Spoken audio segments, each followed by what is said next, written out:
Oh, No, I didn't know if you were staying here. I was waiting for you. so how's things going in the DB room? Excellent. Our guys have been working on their technique, their fundamentals, like they're edge of the seat learners. Like guys are like looking forward to serving each other, and they've been putting in the work outside. So this mini camp is so offensive oriented. Right? The DBs running around chasing those guys for 3 days. How did they come out of it, do you think? Watson's been lighting it up here on air. Sure. So how do you think the DBs have done the corners?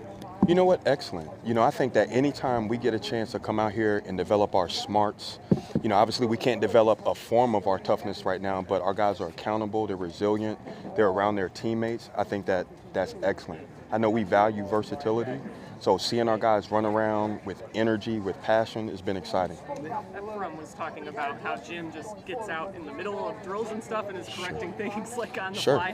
How helpful is that to just kind of get those mistakes or things altered very quickly when you guys Oh, absolutely. On-spot correction is the best correction, and we do a lot to inspire and motivate our group, and I think that having him at the center of that, it really helps it.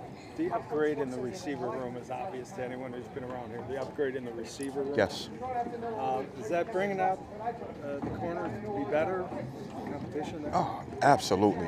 Coach Stefanski talks a lot about we don't rise to the level of our expectation. We fall to the level of our training. So having guys that iron sharpen iron, it's only going to help our team in the fall. And then just overall with these guys moving them around kind of and not just having like one dedicated slot guy, for example, how has that been going? How are the guys kind of taking to it, I guess? Absolutely. The most important thing is keeping the focus on the work in the team, and we value versatility. So having guys that have multiple roles, guys that have position flex and do it at a high level is going to help us in the fall. I know Jim talked about, he said Greg's been great, but I know last year Greg was not too fond, it seemed, of playing in the slot as much as he did, but just his demeanor with this system and how he's been so far. Oh, absolutely. Greg is one of those focal points of our team. He's another smart, tough, accountable, resilient team player. So when he's already bought into the team concept, he's been excellent out here for us. Brandon, what about A.J. Green? He's a guy a lot of people don't talk about, but where is he in the mix? Sure, absolutely. Utility guy, and I say utility guy, he's a guy that's very versatile. He plays inside, outside. He does a great job on our special teams, and he knows his role. He does his role in a fashion that really helps our team. It's good? Good. Appreciate it. Thanks, Brandon. Thanks, Okay, Brandon. thanks.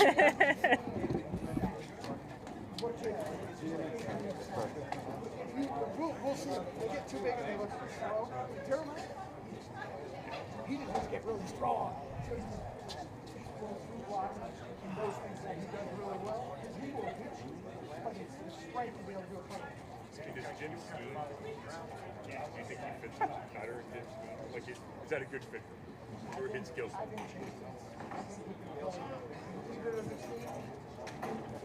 This is a good scheme for all. I'm excited about this scheme. Things that move in front of you as fast as you can. So that's exciting. Guys that just run and willing to play with contact line. I mean, there's sometimes.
When you got the opportunity.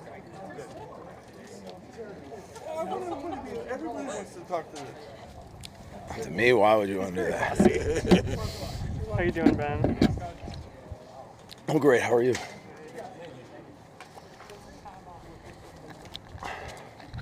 Hey, Ben, what's going on? How are you? Good.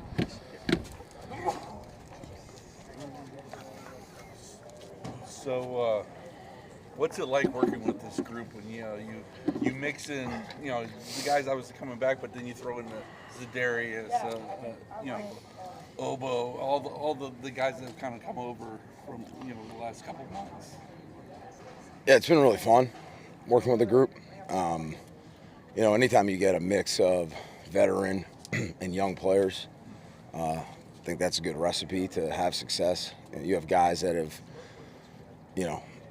had a lot of success in this league. Some guys at one team, some guys at multiple teams, like Zedarius and or Miles, who's been here, right? But you have guys that know how to, win in the NFL in the right way to approach the job on a daily basis. Obviously, Dalvin falls in that category too. So when you get guys in the room show their way of being pros, and you get younger guys who are hungry and want to learn from them, you got a chance to have a pretty good culture of just work ethic and effort and, being a top-tier pro football player. So when you're a coach in that situation, that's fun, yeah. A lot of the offseason coach has been the wide nine. Everybody's really excited to see it. Like, do you sense the excitement from the players and how different? Obviously, we've been here to see it before, but how different do you think it's going to look? Yeah, I mean, Coach Schwartz, it's well documented, right, as a coordinator or head coach for a long time in the NFL, has had a lot of success with this system. He's been at multiple stops, but, the system really hasn't changed. Really, Coach Schwartz and Coach Washburn, with the D-line, those two guys have really set the mark of how this attack front should be, how it should look like, how you train it, how you build it.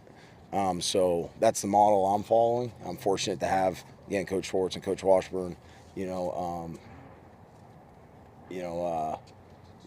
their model, and now it's up to us to continue to build it in that direction. So after OTAs Go and ahead. minicamp, Yep. who's the quickest off the ball on this team? The quickest off the ball. I mean, yesterday Miles might have been most consistently the quickest, but it didn't feel like today was. I don't know if you watch our individual, but a lot of times I like to be the center because I played that position at one point. Not at that high of a level, but so I like to go down there and have the ball in my hand and do the cadence. And my focus in that moment is to have the best cadence possible to see if I can make these guys jump off sides. So I can't always feel who's exactly winning the get off at that moment. But today I'm going to watch the film right when we're done, and then I'm going to evaluate. But yesterday, most consistently, was Miles. How about the tackles? The tackles, Tristan showed up once or twice. Mo showed up once or twice. I mean, it's so competitive. It's not like everyone's winning. No one's winning 9-0. It's pretty like one or two here and there. So yeah, I mean, there's a lot of juice coming off the ball. We got to get better, but the competition's a good thing. You seem kind of mellow talking to us, but you're not mellow out there with those guys. So is it a switch you turn on or what? Well, it's our job to have a great individual. So coach's job is to set the tempo. And I think we all respond to each other's energy.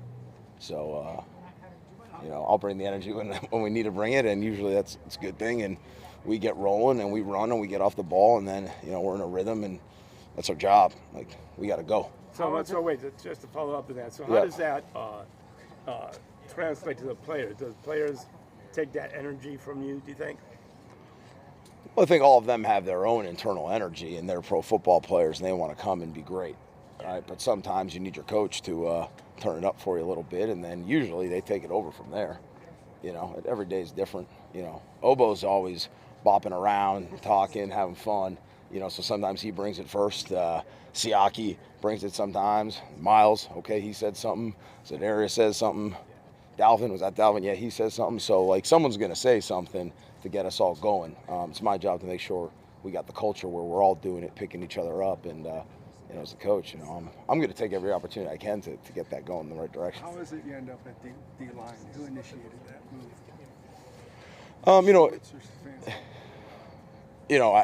I know organizationally they were obviously supportive of it. I have it in my background. I was fortunate when I was in Dallas for 9 years. I was a linebacker coach there at the end, but before that I coached D-line, coached D-ends.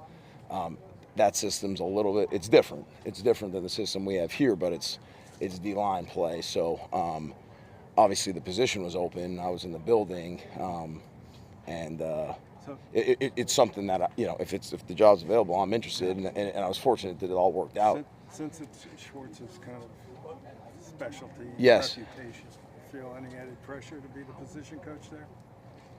Well, look, I'm going to work my butt off to do what the team needs to win. So I'm freaking excited about being the D-line coach for Jim Schwartz, So pressure, I don't really feel it. I more apply it, but, it's the NFL. Like, we got to be great every day. You know what I mean? So I'm going to be great every day. D-line is what I'm getting at with the investment. Yeah, you can look at the order of events from a chronology standpoint, like, Maybe the D-line coach and the other signings happened, but it worked out. I'm so far it's been fantastic. It's going to continue to be, and we're really excited to keep rolling as a group. You mentioned Obo's energy. Yeah. What have you seen from him when he comes off the edge? Like, what stands out about his game? Yeah, he's got a really good first step. He's got explosiveness. He's also, what's unique about him, sometimes certain guys have ability to change direction, different than others, just how they're built, how their gait is, how their length is. So a guy of his height and his stature, he has that initial get off, but then he's got the feel and the lateral agility to make different, moves. And when you watch his film, you see how he is productive, the manner in which he plays and rushes the quarterback. Those type of things show up. His feel, his, agility, for lack of a better term. And you see it in the drill work, but of course the drill work is not real one-on-one pass rushing. So when I was talking to him yesterday, he didn't seem upset at all that you guys get Za'Darius, right, who theoretically could take reps away from him. I guess, do you notice the same thing, and what does that say about him that he's not worried about that? Yeah, we're going to rotate guys to begin with. So, this system, we're going to play hard. We're going to compete. We're going to run. So there's going to be a rotation. So, the starter could play as much as the next guy, so to speak. So that's the first thing. And then after that, it's, Obo's a pro, Za'Darius is a pro. They want to win. They've been great teammates so far. And we've been mixing groups already in our walk-through, jog-through team periods, and their professionalism and maturity is noted. Garrett in his career has averaged about 80% defensive snaps. Yep. What should be that number? Yeah, ideally it's going to be lower than that initially, and the whole point is that we're fresh every week and fresh at the end of the season. So 70? Would you like to get, or even below that? Yeah, about something in that ballpark. It's hard to. There's going to be a rotation, and as the game moves, but yeah, it would be probably lower than that. Probably 4 or 5 ends up every Sunday, right? Yeah, you would think. In the nature of that, at least 4, that's standard. And then after that, things like health and special teams, and yeah, but sure, we'll be rotating players, so we'll be ready with, multiple guys in multiple positions.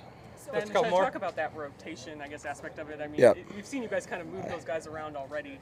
It's not full contact or full go or anything like that, but just seeing kind of how they've done in that, does it kind of get you excited for as the ramp up begins of the versatility you have in this unit?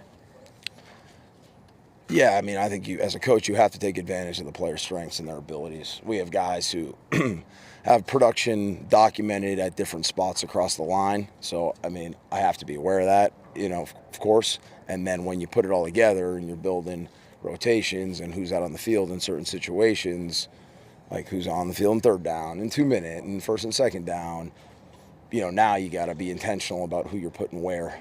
So, yeah, it is exciting. I think at the end of the day, it comes down to, do we know what we're doing? Do we know how to do it? Are we playing hard? Are we playing together? Are we finishing? Are we playing with excellent technique? And that's the stuff that's most important. Then after that, okay, now you want to rush over here, you want to line up over here. Like, yeah, there's priorities. But I'm with you. I agree. So are you saying that Obo has the most energy over a guy like Za'Darius or Siaki?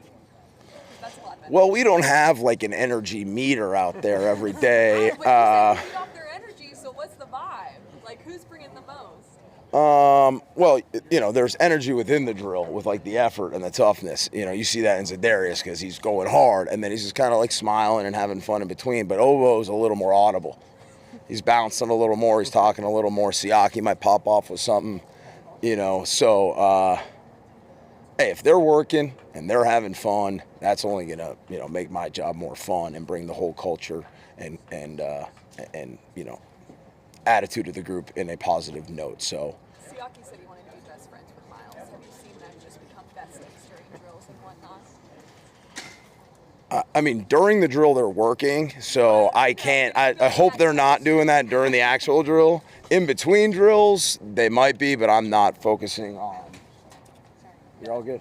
I'm not focusing on that, but hey, I mean, Miles is someone that you can learn a lot from. So, Siaki's a sneaky smart guy, you know, so he's probably wise to surround himself with some vets that can help him and help his career. We've heard a lot of guys trying to describe, or not trying, but describing Jim's defense and his philosophy. But as a guy coaching the guys up front, how would you say is what your main message to them in this attacking scheme? Well, you know, we're real fortunate to be in a defense like this with Coach Schwartz and what he's built over the years. You know, he sets the standard for what he wants from the defensive line, and he wants guys that can be productive, that can play with high motor, that can mess things up for the offense, that can get off the ball, that run to the ball, and that finish on a, you know, play-in, play-out basis. And that makes the defenses go. And his most successful defenses at multiple places have been when the D-line does that. You know, we know that, we understand that. So now, you know, daily, how we meet, how we watch film, how we decide that how we're going to work out on the field, our techniques, our effort, that's all based on, you know, the standard that he sets for us. So it's exciting when you know that you can, if you work hard and do it the right way, you can have that kind of impact in our room for this team. You know, that's an exciting thing, and you know, we're relishing that opportunity. Thanks, Coach. Is mess things up kind of where it all starts? The core philosophy? Yeah, it starts in the half. Right, I know.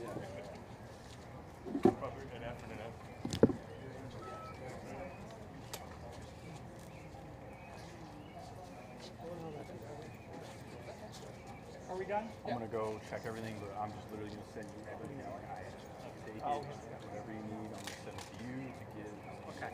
Yeah, because